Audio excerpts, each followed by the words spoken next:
जुना बुधगाव रोडवर असलेल्या वाल्मिकी आवासमध्ये किरकोळ कारणावरून एका विवाहितेला सासू आणि सुनेने मारहाण केल्याची घटना घडलेली आहे। सदर मारहाणीचा प्रकार हा सोमवार दिनांक 24 ऑगस्ट रोजी सायंकाळी 7:30 वाजण्याच्या सुमारास घडला। या प्रकरणी नीता बाबासाहेब फाळके वय वर्ष 26 राहणार जुना बुधगाव रस्ता सांगली यांनी सांगली शहर पोलीस ठाण्यात फिर्याद दिलेली आहे। त्यांच्या फिर्यादीवरून पोलिसांनी मारहाण करणाऱ्या संशयित नंदिनी विठ्ठल काळे वय वर्ष 33 आणि जनाबाई विलास काळे वय वर्ष 55 यांच्यावर गुन्हा दाखल केलेला आहे। याबाबत अधिक माहिती अशी की जखमी नीता फाळके आपल्या कुटुंबियांसह शहरातील वाल्मिकी आवास परिसरात राहतात।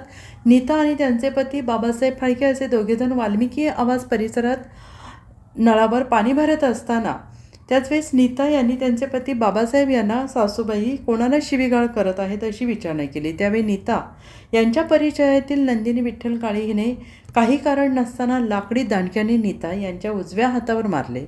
तर नंदिनी हिची सासू जनाबाई विलास काळे हिने देखील फिर्यादी नीता आणि तिच्या बहिणीला मारहाण केल्याचं फिर्यादीत नमूद केलं आहे।